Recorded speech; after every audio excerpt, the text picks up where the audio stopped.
Sociological concepts shape the way women are seen in sports. Gender, biological and social dimensions of the self related to femininity and masculinity. Certain sports are looked at as unfeminine, often causing female athletes to be treated differently by others. Looking glass self. Seeing ourselves from the perspective of others, we can understand what others will expect, how we should behave, and who we are. Some female athletes seem to feel that they must give in to the public's demand for women to be sexy. Rather than relying on their athletic ability, they focus on sex appeal in order to stay in the public eye. Structural strain. Frustration caused by a position in a stratification system. It often leads individuals to use illegitimate means to achieve legitimate ends.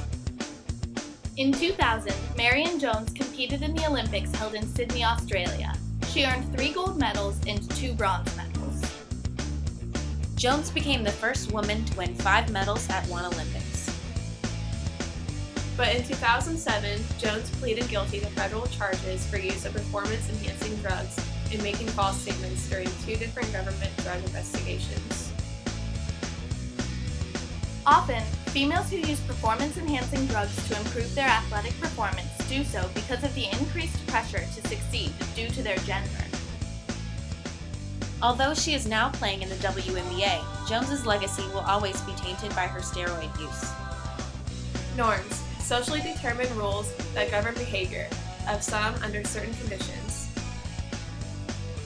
Roles. A coherent set of norms associated with a particular social position. What is considered normal for a woman in athletics is changing daily. Women like Erin Andrews challenge the stereotypes of women.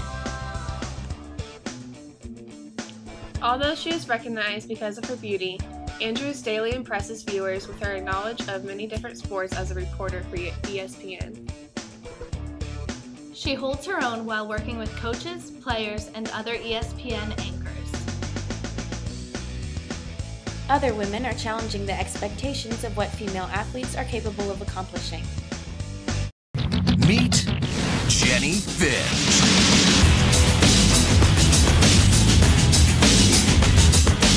Jenny is a 6-foot-tall Olympic gold medalist and NCAA Pitcher of the Year. She believes that hitting a softball is harder than hitting a baseball and is here in our lab to prove it.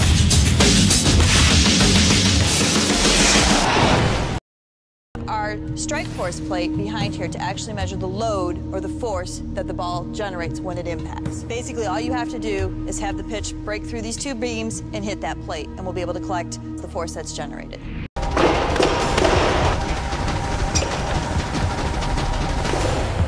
The 95-mile-per-hour fastball generates 2,411 pounds of force when it hits the strike force plate. Now, let's see if this softball generates more or less force than the baseball. Jenny's pitches will provide unprecedented data, so we can determine once and for all which contains more force, baseball or softball.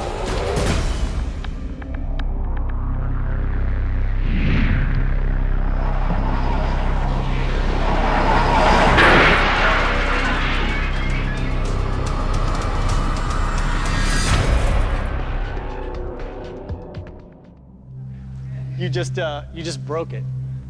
Look. Coming in, they told me that I was gonna throw against some scientific gear, and my goal was to come in here and break it. And that's what we did. Jorgensen's missiles generated an impressive 2,411 pounds of force. Jenny's first pitch broke the machine. We're going to give round 1 to Jenny.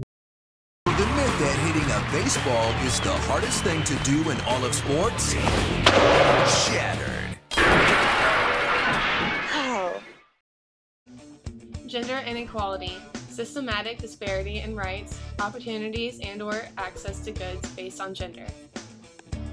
The National Pro Fast Pitch League has 4 teams, while Major League Baseball has 30 teams. The maximum salary Finch made as a Chicago Bandit was $10,000. The highest paid pitcher in Major League Baseball, CC Sabathia, has a $24,285,715 salary for 2011. The WNBA has 12 teams, while the NBA has 30 teams. The highest paid player in the WNBA, Lauren Jackson, makes $103,500. The highest paid player in the NBA, Kobe Bryant, makes $24,806,250. Women are making strides in sports every day, but society's view of female athletes keep them from getting the recognition, pay, and opportunity they deserve.